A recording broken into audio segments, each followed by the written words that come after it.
الحمد لأہلہ والصلاة لأہلہا۔ ہجری سال کا آغاز کیسے ہوا، اس کو مختصر انداز میں ہم آپ کے سامنے پیش کرتے ہیں۔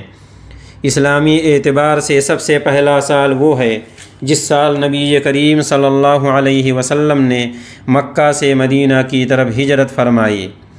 ہجری سال کی ابتدا کیسے ہوئی، اس کے متعلق علامہ شبلی نعمانی الفاروق میں لکھتے ہیں، 21 ہجری میں حضرت عمر رضی اللہ عنہ کے سامنے ایک تحریر پیش ہوئی جس پر صرف شعبان کا لفظ تھا۔ حضرت عمر نے کہا، یہ کیسے معلوم ہو کہ پچھلے شعبان کا مہینہ مراد ہے یا موجودہ؟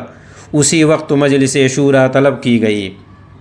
ہجری سال کی ابتدا کے متعلق قاضی سلیمان منصور پوری رحمۃ للعالمین میں لکھتے ہیں، اسلام میں ہجری سال کا استعمال حضرت عمر فاروق رضی اللہ عنہ کی خلافت میں 30 جمادی الثانی 17 ہجری کو جمعرات کے دن صحابہ کے مشورے سے جاری ہوا۔ ابن عساکر کی تاریخ دمشق میں ابن سیرین فرماتے ہیں، یمن سے ایک آدمی آیا اور اس نے کہا، میں نے یمن میں ایک چیز دیکھی ہے جسے تاریخ کہتے ہیں، اس کو فلاں سال اور فلاں مہینے سے لکھتے ہیں۔ تو حضرت عمر رضی اللہ عنہ نے کہا، یہ تو بہت ہی اچھی بات ہے، لہٰذا تم بھی تاریخ مقرر کرو۔ چنانچہ تاریخ سے متعلق صحابہ کرام کو مشورے کے لیے جمع کیا گیا۔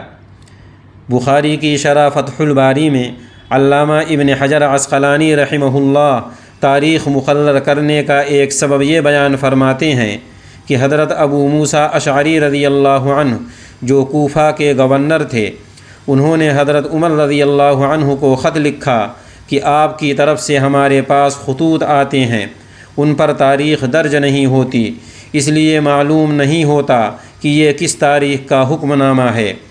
چنانچہ حضرت عمر رضی اللہ عنہ نے لوگوں کو جمع کر کے ان سے مشورہ طلب کیا کہ کب سے اسلامی سال کو شروع کیا جائے، تو 4 رائے سامنے آئیں۔ نمبر 1، رسول اللہ صلی اللہ علیہ وسلم کی پیدائش کے سال سے سال شروع کیا جائے۔ دوسری رائے، نبوت کے سال سے، یعنی جس سال آپ صلی اللہ علیہ وسلم کو نبی بنایا گیا اس سال سے۔ تیسری رائے، رسول اللہ صلی اللہ علیہ وسلم کی وفات کے سال سے۔ چوتھی رائے حضرت علی کرم اللہ وجہہ اور بعض صحابہ کی تھی کہ ہجرت کے سال سے سال کو شروع کیا جائے۔ حضرت عمر رضی اللہ عنہ نے اس رائے کو پسند فرمایا اور فرمایا، ہجرت نے حق اور باطل کے درمیان فرق کیا ہے، لہذا ہجرت ہی سے تاریخ کا حساب کریں۔ چنانچہ حضرت علی رضی اللہ عنہ کے مشورے اور حضرت عمر فاروق کے فیصلے سے ہجرت کے واقعہ سے تاریخ متعین کر دی گئی اور اس پر سب صحابہ کا اتفاق ہو گیا۔ پھر سوال اٹھا کہ کس مہینے کو اسلامی سال کا پہلا مہینہ قرار دیا جائے۔ کسی نے کہا رجب سے، کیونکہ اہل جاہلیت بھی اس کی تعظیم کرتے تھے۔ کسی نے ماہ رمضان کا کہا، کسی نے کہا ذی الحجہ سے مہینہ کو شروع کیا جائے کیونکہ اس میں حج ادا کیا جاتا ہے۔ کسی نے کہا وہ مہینہ جس میں آپ صلی اللہ علیہ وسلم مکہ سے مدینے کی طرف روانہ ہوئے۔ کسی نے کہا وہ مہینہ جس میں آپ صلی اللہ علیہ وسلم مدینے پہنچے، اس کو اسلامی سال کا پہلا مہینہ قرار دیا جائے۔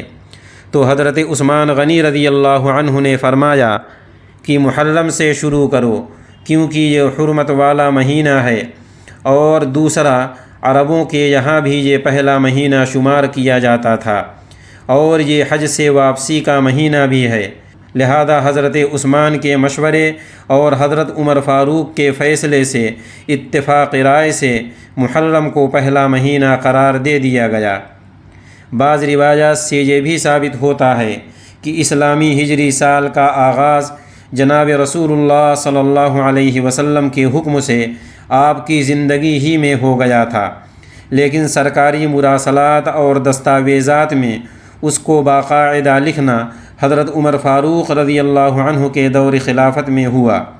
علامہ سیوطی رحمہ اللہ نے اسی کو راجح قرار دیا ہے۔ الغرض، ہر نیا اسلامی سال کا پہلا مہینہ ہمیں ہجرت نبوی صلی اللہ علیہ وسلم کے عظیم واقعہ کی یاد دلاتا ہے اور اس عہد کی تجدید کرتا ہے کہ اگر مسلمانوں کو دین کی سربلندی کی خاطر مشکلات و مصائب کا سامنا کرنا پڑے، ظلم و ستم کے پہاڑ توڑے جائیں، اپنے دین و ایمان کی حفاظت میں اپنا گھر بار سب کچھ لٹانا پڑے تو قربان کر دیں، لیکن اپنی استقامت میں لغزش پیدا نہ ہونے دیں اور اپنے دین و ایمان پر حرف نہ آنے دیں۔